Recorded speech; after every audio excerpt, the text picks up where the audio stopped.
Banks are increasingly turning to AI as well as they look to modernize legacy systems, streamline operations, and boost efficiency.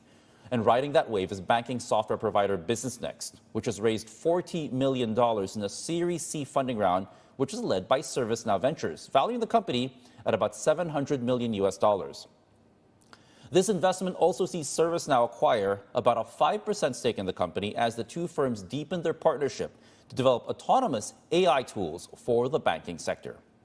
We're pleased to be joined by Pulkit Midha, the Chief Operating Officer of Global Operations at BusinessNext, to talk about what this actually means for their company and who actually and how this transforms things moving forward. Pulkit, thank you for joining us. It's a lot of big things and a lot of big and momentous changes for BusinessNext. But before we start, I do want to talk about the investment of ServiceNow. How significant is this investment and the planned future collaboration, and ultimately, who benefits more from this? Is it BusinessNext, or is it going to be ServiceNow and its access to the Indian market? JP, good morning. It's a pleasure to be with you today. As BusinessNext, we work with banks and financial services to improve their customer moments and revenue decisions, hence strong front office capabilities. ServiceNow, on the other hand, brings operations layer capabilities across the middle and back office. And so together we will bring a front to back autonomous operating layer experience to financial services. So really, it's a win-win for both the sides of the house. Okay, but so basically, I mean, at this point, I'm also seeing that perhaps ServiceNow has the potential for deepening the tech footprint and the AI footprint for BusinessNext. Just what exactly do they bring to the table that helps perhaps springboard BusinessNext in terms of its ability to provide these deeper, more comprehensive services, not just in the banking sector, but for the other segments of industry that you're operating and providing services to? Sure. So JP, we've been hyper-focused on the banking and financial services vertical, 15 plus years in the same vertical. And really what this partnership does is brings domain depth that we possess combined with the end-to-end coverage that we talked about front to back and the AI control tower for orchestration and governance that ServiceNow brings to the table. So that's really the edge, if you will, vis-a-vis any competition today playing in this arena. Okay, let's talk about. I want to stay on this point as well because whenever you talk about these combinations or these investments or these growing partnerships, it's all about the synergy, to use an overused MBA term here. And when I think about synergies, top of my head, we're talking about ServiceNow's financial service platform solution and BusinessNext CRM solutions. Again, how do these two perhaps tango or dance with each other to make sure that you can make these offerings and perhaps show banks in India how they can perhaps transform or perhaps supercharge their own operations based on the offering or proposition you're both looking to present? Yes. So JP, this partnership goes well beyond India. The starting point is APAC, if you will. The idea is to leverage some of the distribution and global scale that ServiceNow brings to the table to begin with for the APAC markets, but in 12 to 18 months, look at newer markets globally that are white spaces. When it comes to autonomous banking, as we call it, that's how AI will be consumed by banks and financial services. Really what we mean is the ability for banks to sense, orient, decide, and act across channels in one single continuous motion. And the way we believe AI will be adopted is through private AI models, which will become the deployment model de facto for banking, such that banks are in control of their data versus having to train somebody else's models with their data. Yeah. How does that, and I'm glad you brought that up because that's the other important and crucial question for many banks that are trying to use AI, because there are now security concerns. I'm sure you took note of that concerning news about the AI agent for OpenAI that went rogue and actually did what it did with regards to perhaps infiltrating another company and raising in questions about how banks can actually employ AI solutions in a more secure fashion. Just how is BusinessNext and ServiceNow planning to at least address that part of the equation or that side, that set of concerns whenever you approach business and say, hey, you can actually take part in AI and you can do it in a safer manner than we've seen in previous times?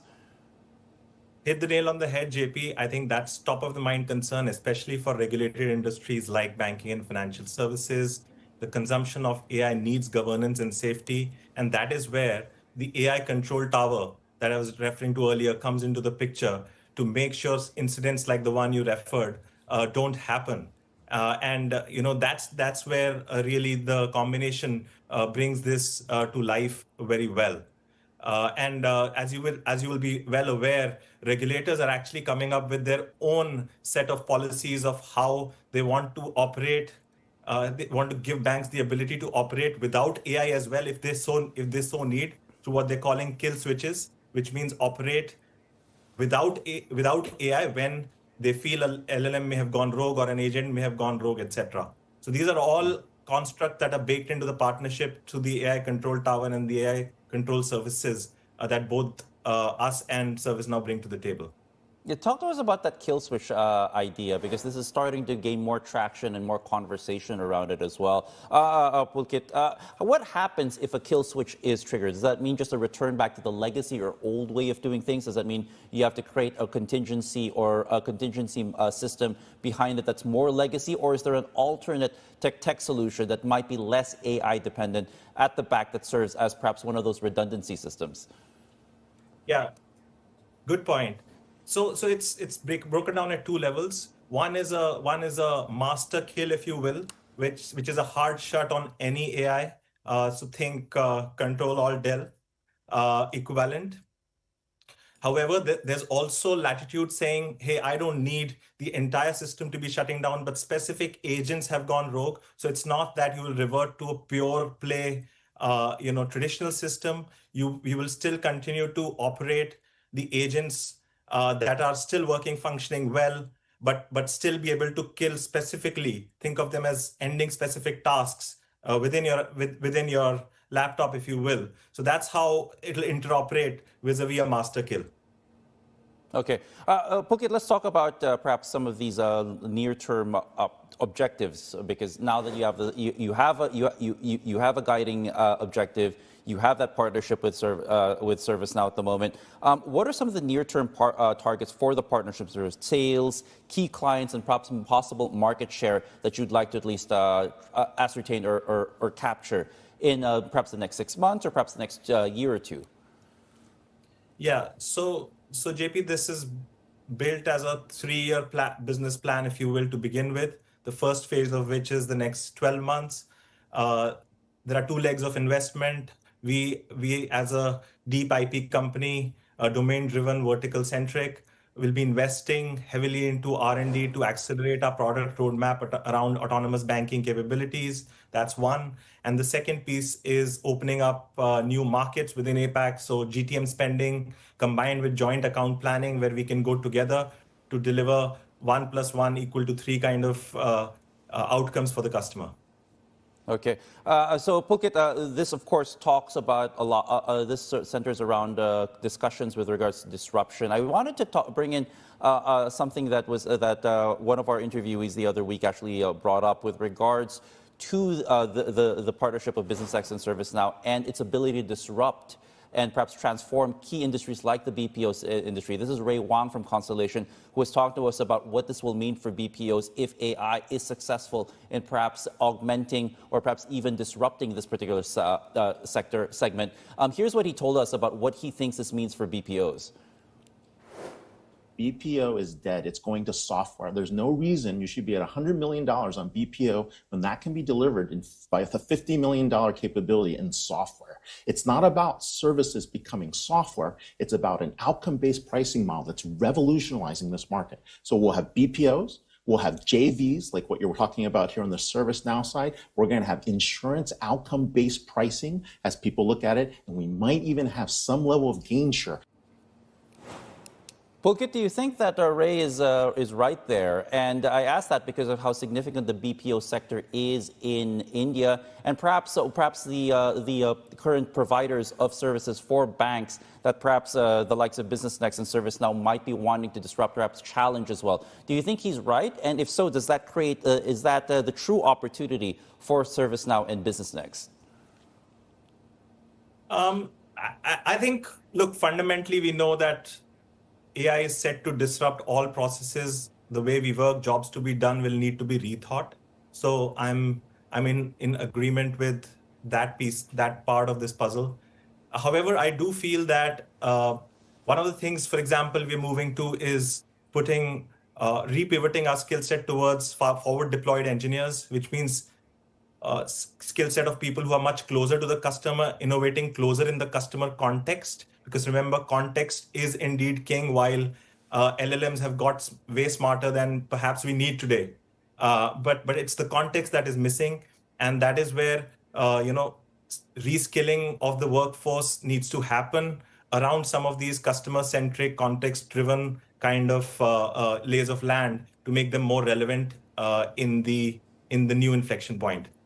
Yeah. Okay. So if that's the case, then Pulkit, because I might posit that BusinessNext is one of those companies at the forefront of determining what those skill sets will look like if you're trying to repivot and reskill.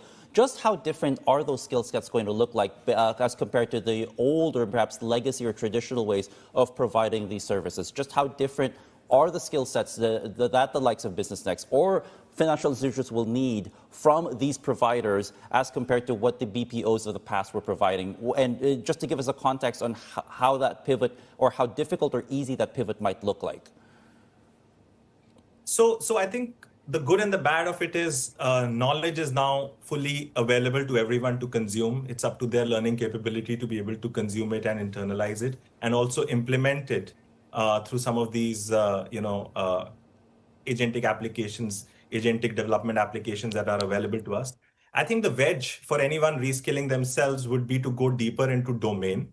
I think domain is a clear differentiator when it comes to skills, combined with the ability to use agents to be able to develop, contextualize, applications. So it's no more the traditional software development lifecycle. It will need to move to what we call ADLC or agentic development lifecycle. I think that's where the workforce will need to be able to pivot seamlessly in the coming few months, years.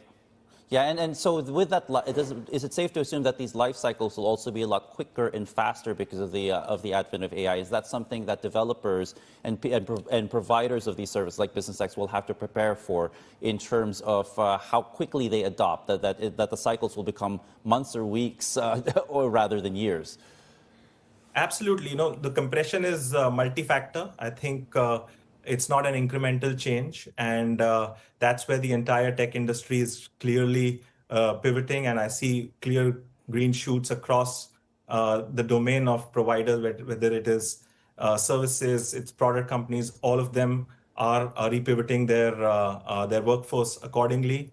For example, within our unit, we have what we call autonomous BusinessNext team or AI inversion team, which is actually working on fundamentally reimagining how product features are built, how we operate as an enterprise across functions. And it's not just limited to tech functions. It's think of it as operations, finance, HR. Everybody is being kind of relooking at a zero-based budgeting, if you will, of rebaselining how we should operate. Okay. Right now, you're focused on the Indian market, it seems, Pulkit. Is there perhaps plans for BusinessNext to roll out these offerings alongside ServiceNow to other markets overseas? I've noticed references, for instance, to Australia, New Zealand, and Southeast Asia before. What are those plans looking like, if there are any plans at all?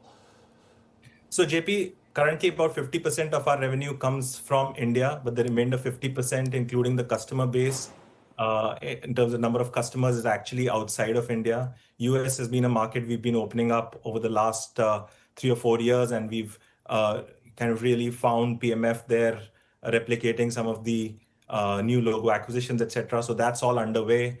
Within APAC specifically, ANZ is an exciting new market for us. That's something we are actively working with ServiceNow to open up for this joint autonomous operating layer.